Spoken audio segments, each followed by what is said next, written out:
Raciocínio Lógico, Polícia Federal, professor Brian. Olá, meus amigos, olá, minhas amigas, chegamos para mais uma aula juntos. Que legal, que alegria ter sua companhia. E claro, aqui estou de novo, professor Brian, mais uma vez, pedindo licença para entrar aí na sua casa, onde quer que você esteja, viu? Levando o meu trabalho e a prova concursos até você, legal? Reta final do nosso curso, reta final da nossa preparação, Raciocínio Lógico, Polícia Federal, banca organizadora, a banca do CESP, a banca do Sebrasp, lá da Universidade de Brasília, prova do tipo certo e errado. E agora eu vou pegar algumas aulas e passar algum tempo com você fazendo uma revisão, direcionando a nossa matéria para essa prova que é bastante específica, bastante concorrida, que tem movimentado o mercado do concurso público aí no Brasil inteiro, legal? Vou trazer aqui algumas dicas, revisar conceitos importantes, olhar especificamente para esse edital e selecionar de lá itens que sempre são cobrados. E claro, para fazer essa revisão, eu selecionei apenas questões da própria banca do CESP para que você entenda o estilo da prova, o que esperar da prova e não tenha surpresas lá no dia, legal?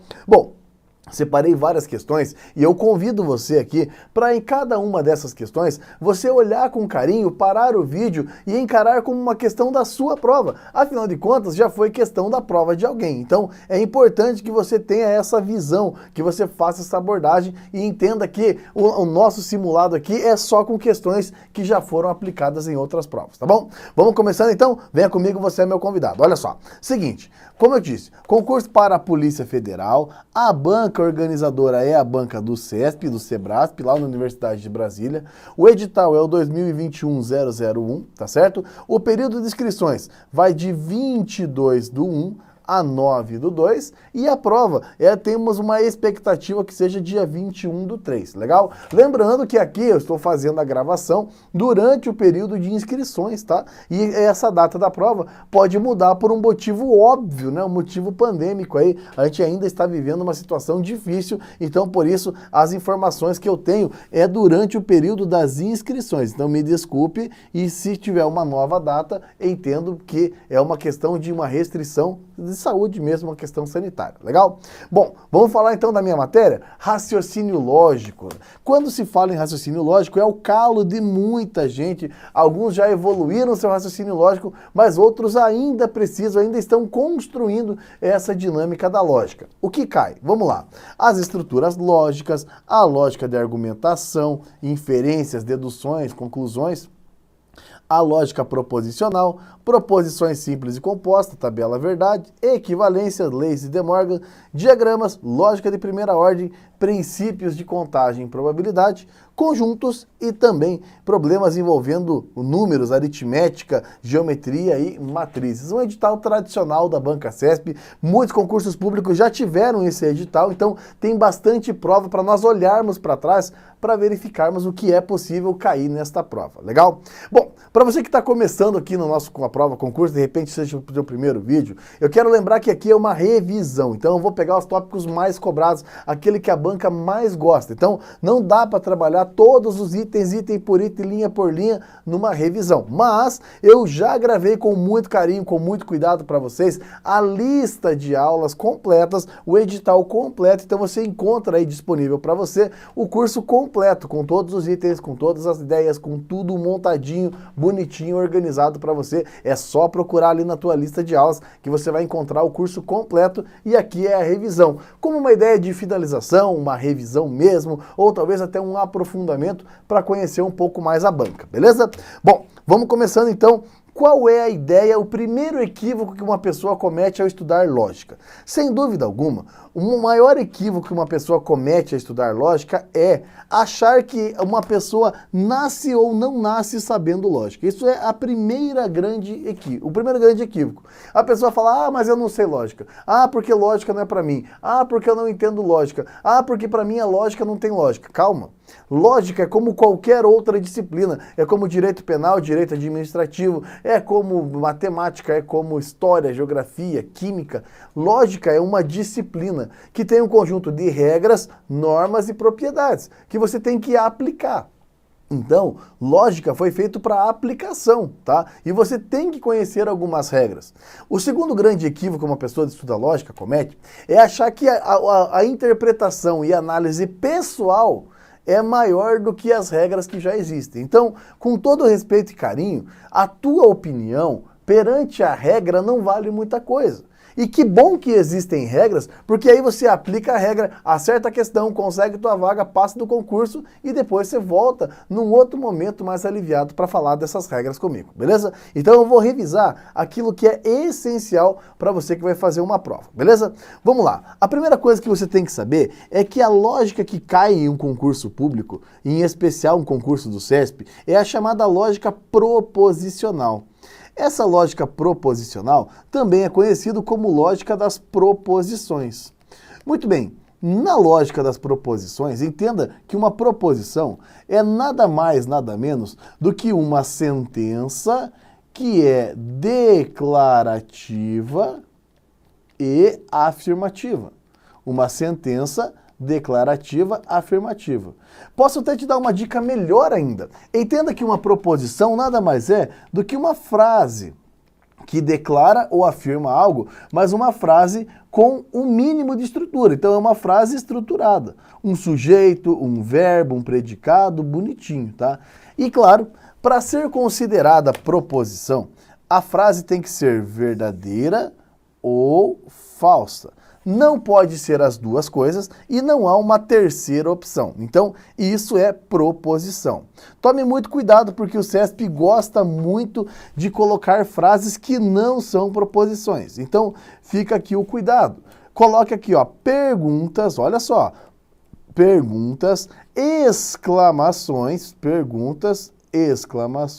e ordens não são consideradas proposições. Elas ficam de fora e não entram no mundo das proposições. Legal?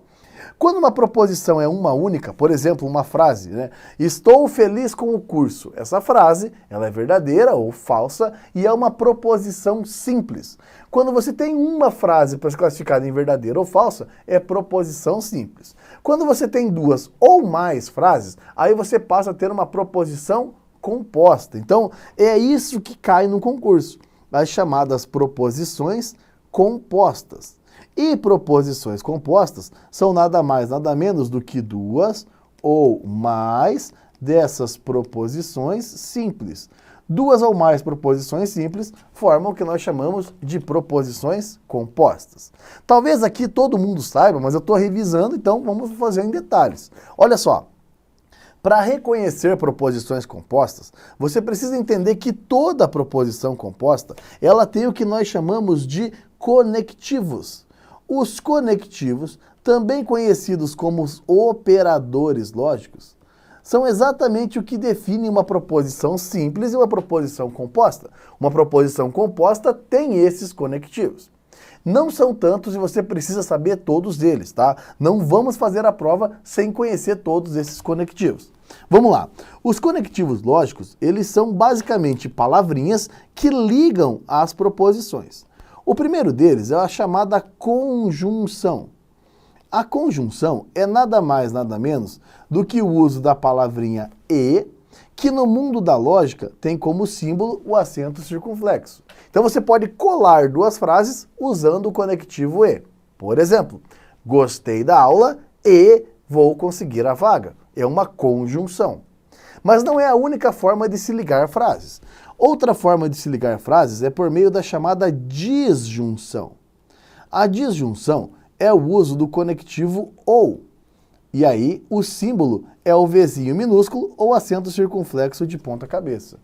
Disjunção, gostei da aula ou vou conseguir a vaga. Duas frases coladas pelo conectivo ou.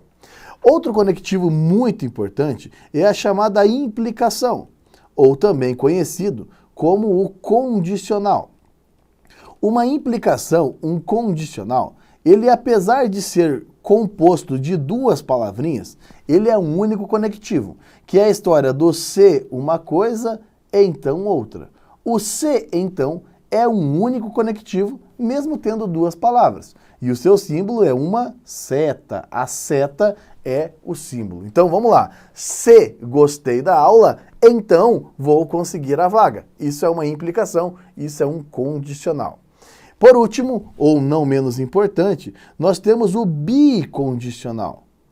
Mais uma vez, insisto, o bicondicional, ele é composto de palavras, mas é um único conectivo, que é a história do se e somente C. O C e somente C é a seta dupla, é a dupla implicação. Vamos lá, a diferença é simples, olha. Gostei da aula, sei somente se vou conseguir a vaga. Nesse caso, eu estou dizendo que quem gosta da aula consegue a vaga. Quem consegue a vaga, gosta da aula. É a ida e a volta. Tome cuidado, porque aqui nós temos mais uma observação se tratando de banca CESP, tá? Nas outras bancas não aparece tanto, mas na banca CESP nós temos uma variação da disjunção, que é a chamada disjunção exclusiva. A disjunção exclusiva aparece em provas do CESP, que é a história do duplo ou. E o símbolo dela é o mesmo da disjunção, só que uma barrinha embaixo. Por exemplo, ou gosto da aula ou consigo a vaga. Quando você faz esse tipo de uso de duplo ou, você está fazendo a chamada disjunção exclusiva, que é quando acontece a primeira ou acontece a segunda. Tá certo?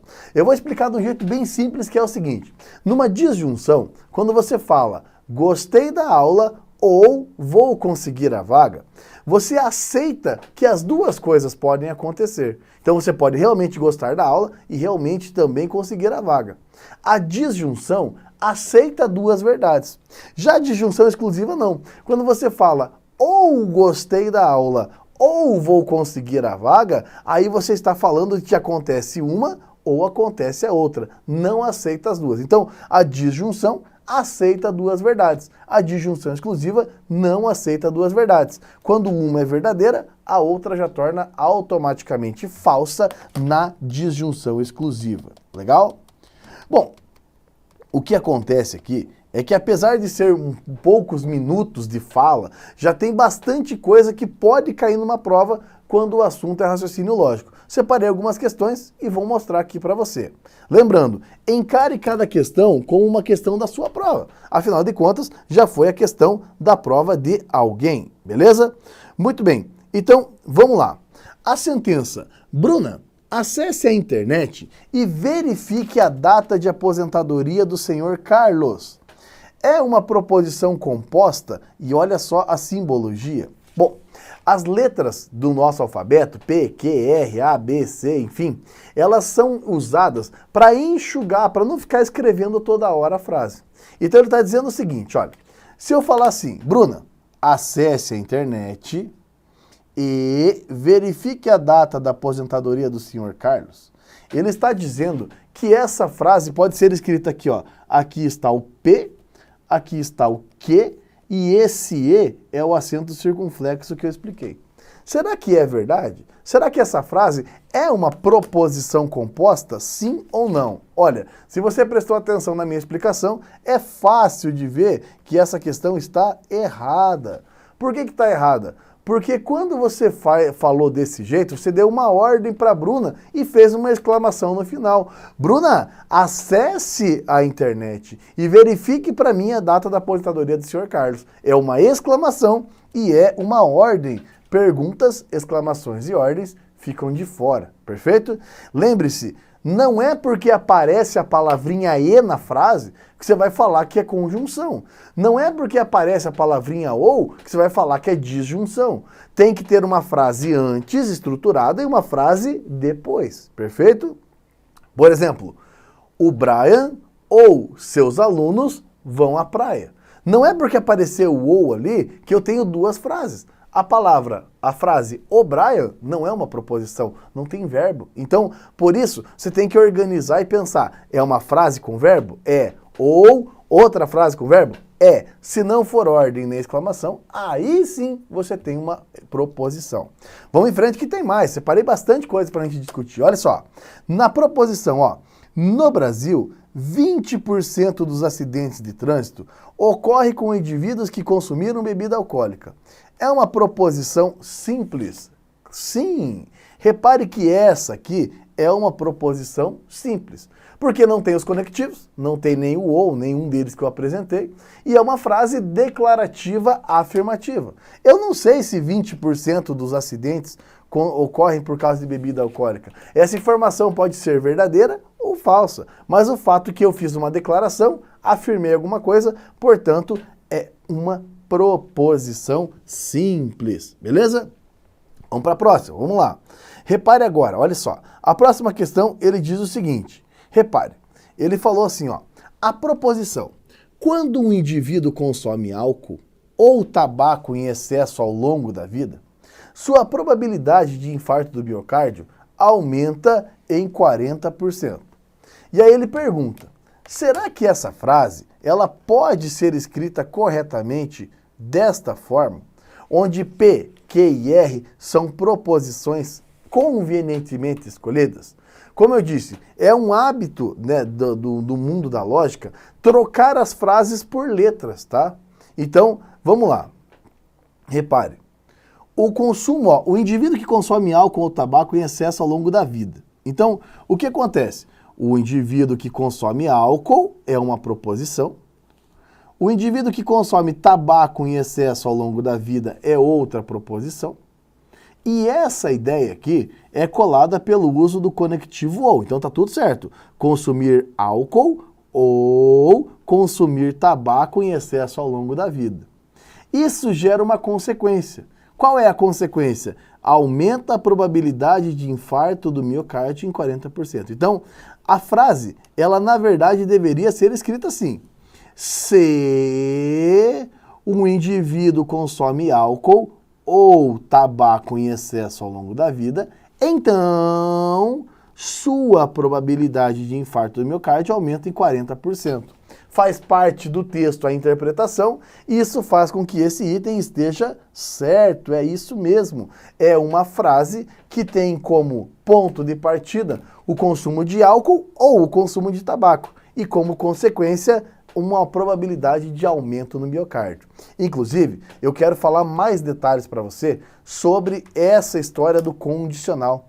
A implicação lógica, o condicional, ele é muito, muito cobrado. Cai em toda a prova de raciocínio lógico e tenho certeza que nesta prova da PF vai cair. Exatamente por saber que vai cair, eu quero detalhar um pouco mais ele com você, porque ele é muito, muito importante para o andamento do curso. Olha só, eu vou usar uma frase de trabalho bastante conhecida, um ditado popular que diz o seguinte, ó, que se a esmola é demais, já ouviu falar desse ditado popular? Então, o santo desconfia. Se a esmola é demais, então o santo desconfia. Essa é uma frase condicional.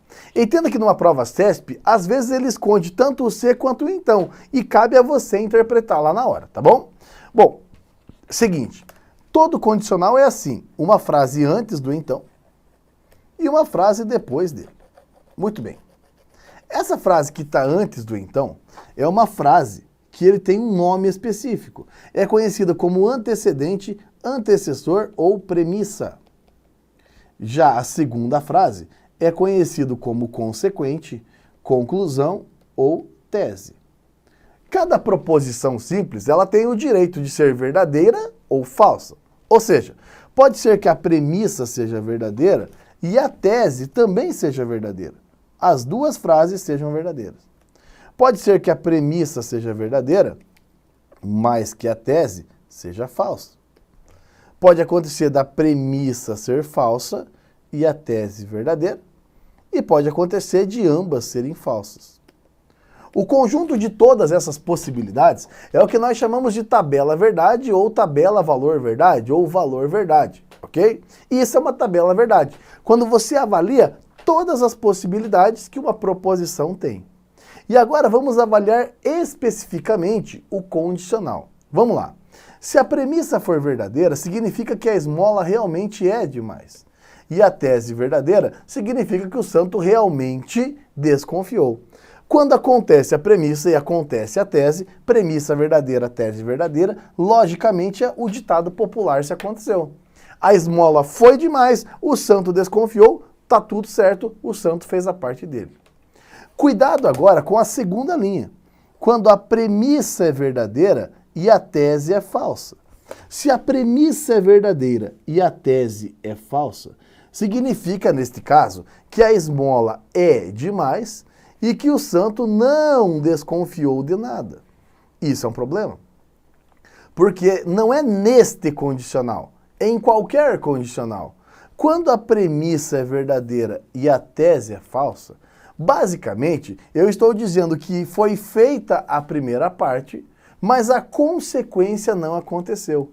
E isso deixa o texto logicamente errado, fica falso. Se a esmola era demais, o santo tinha que fazer a parte dele. Toda vez que você tem a premissa e não acontece a tese, logicamente está errado. Vou te dar um exemplo, ó. Se você conseguir a vaga, então receberá o salário. Pensa bem, nessa frase, se conseguir a vaga, então receberá o salário. Repare que se para essa frase ficar falsa, você precisaria fazer o seguinte: você conseguiu a vaga e não recebeu nada. Ou seja, você fez a tua parte, você estudou, você fez a prova, você fez o concurso, foi admitido e na hora de receber não veio nada. É isso que acontece aqui. Premissa verdadeira com tese falsa, resultado falso. Agora, na outra linha, você tem premissa falsa e tese verdadeira. O que significa isso? A esmola não é demais, mas o santo desconfiou. A esmola não era demais, o santo desconfiou. O santo desconfiando não tem problema, logicamente é verdadeiro. É aquela coisa assim, ó. Você não conseguiu a vaga. Lembra da frase anterior? Se conseguir a vaga, então receberá o salário. Você não conseguiu a vaga, mas recebeu o salário. Não tem problema. Logicamente não tem erro. O erro é o contrário. Você fazer a tua parte e não ter a contrapartida. Vejamos agora a quarta linha, olha. A esmola não é demais e o santo não desconfiou. Não era para fazer, o santo não fez, logicamente não tem nada de errado, perfeito? Não há erro lógico. Se você não conseguir a vaga, não receber o salário, não tem nada de errado nisso, perfeito? O erro é ter a premissa e não ter a tese. Cuidado com isso, porque isso realmente cai e cai muito em provas do CESP e eu vou te mostrar ao longo das próximas questões o quanto isso é importante para um raciocínio lógico, beleza? Vamos continuando, vamos lá. Próxima questão. Mariana é uma estudante que tem grande apreço pela matemática, apesar de achar uma área muito difícil. Sempre que tem tempo suficiente para estudar, Mariana é aprovada nas disciplinas de matemática que cursa na faculdade. Neste semestre, Mariana está cursando a disciplina chamada Introdução à Matemática Aplicada. No entanto, ela não tem tempo suficiente e não será aprovada nessa disciplina. A partir dessas informações, dessa situação, julgue o item a seguir. Designando P e Q, olha lá, Mariana tem tempo suficiente para estudar. Essa é a frase P. E a frase Q, Mariana será aprovada nessa disciplina. Essa aqui é a frase Q. Então, a proposição, vamos lá, Mariana não tem tempo suficiente para estudar e não será aprovada nessa disciplina, é equivalente a esta simbologia? Bom, é muito importante que você entenda o seguinte, existe uma simbologia para cada texto lógico. Cada texto lógico tem uma simbologia, então você pega o texto, faz virar simbologia e a simbologia vira texto. Como que eu faço isso? Chamando as frases por letras do alfabeto, usando os conectivos. Mas existe ainda um último operador lógico que não é bem um conectivo, mas ele executa uma operação, ele executa um comando, que é o operador lógico do não, que é exatamente a ideia da negação. É fácil entender a negação. A negação, ela surgiu justamente para mudar o valor lógico. É isso, você vai mudar o valor lógico. Você vai pegar uma frase que é verdadeira e deixar falsa, vai pegar uma frase que é falsa e deixar verdadeira. Esse comando chamado negação, a ideia de usar a palavrinha não, ela basicamente tem duas maneiras de executar esse comando. A primeira delas é usando o til. Quando você vê o til, aquele da acentuação mesmo, aquele que você usa na língua portuguesa, é uma das maneiras. A outra maneira é usando este outro símbolo que está no enunciado. Então vamos entender aqui na questão, olha. Mariana tem tempo suficiente para estudar? É a frase P. Quando você coloca o símbolo ao lado do P, você está negando, ou seja, você está dizendo Mariana não tem tempo suficiente para estudar. Quando você fala Mariana será aprovada na disciplina é a frase que. Quando você coloca o símbolo de negação ao lado do que, você está dizendo que ela não será aprovada nesta disciplina. Repare que o conectivo é o conectivo E, que está com a simbologia correta, portanto, este item, essa questão está certa. Eu transformei uma frase numa simbologia lógica e essa simbologia pode tranquilamente ser devolvida para uma forma de frase sem problema nenhum. Beleza? Vamos tentar mais uma? Vamos lá? Próxima questão, olha só. Um estudante de Direito, com o objetivo de sistematizar o seu estudo, criou uma própria legenda, na qual identifica por letras algumas afirmações relevantes quanto à disciplina estudada, e a vincula por meio de sentenças, proposições. No seu vocabulário particular consta, por exemplo, a frase P. A frase P significa que ele cometeu o crime A. A frase Q significa que ele cometeu o crime B. Frase R. Será punido obrigatoriamente com pena de reclusão no regime fechado. Frase S. Poderá optar pelo pagamento de fiança. Ao revisar seus escritos, o estudante, apesar de não recordar qual era o crime B, lembrou que ele era inafiançável, ou seja, não tem fiança. Tendo como referência a situação hipotética, julgue o item. Olha lá. A proposição. Caso tenha cometido o crime A e o crime B, não será necessariamente encarcerado, nem poderá pagar fiança. Será que isso pode ser escrito com esta simbologia? E aí, será que a simbologia está basicamente correta? Bom, vamos lá. Vamos tentar entender se é um condicional primeiro. Tá vendo que tem a seta? Então é um condicional. Se o indivíduo cometeu o crime A, perfeito, e o indivíduo cometeu o crime B, então por enquanto tá certo, ó. Se ele cometeu o crime A, que é a frase P, acento circunflexo, e cometeu o crime B, que é a frase Q. Então, o que acontece? Não será encarcerado. Não será encarcerado é exatamente, ok? Aqui, ó, a negação do R. Porque o R está dizendo que vai ser recluso no regime fechado. Tio R, então, não será recluso no sistema fechado, não será encarcerado. E é aqui que tem um detalhe, a palavrinha nem. O CESP adora trabalhar com a palavrinha nem. E a palavrinha nem, ela é a soma de duas palavras, de e mais não. Então, nem é e não poderá pagar pelo pagamento de fiança, que é exatamente a negação do S. O problema é que este símbolo está errado, querido. Este símbolo aqui, ó. Como nem é a soma de e mais não, eu não posso colocar o conectivo ou. O símbolo está errado. Aqui, no finalzinho, na última linha, deveria ser acento circunflexo. Exatamente por isso, esse item está errado. Está errado porque nem é a soma de e mais não, e não ou mais não. Por isso, o símbolo aqui está errado, faz com que a frase esteja errada. Note que a raciocínio lógico é uma disciplina de detalhes. Tem muitos detalhes que você tem que prestar atenção, tem muita coisa que você precisa ficar atento para fazer uma prova do CESP. Então, vou fazer o seguinte, já estou perto de uma meia hora de aula, vamos parar um pouquinho, levanta, respira, toma uma água, dá uma interagida com o pessoal aí, olha o mundo lá fora e já já a gente volta com mais uma aula, vamos pegar mais detalhes, mais propriedades, mais questões do CESP, mais revisão, mais Polícia Federal para você, tá bom? É rapidinho, eu já volto, ok? Um ótimo estudo a todos, até já galera, um forte abraço, tchau, tchau.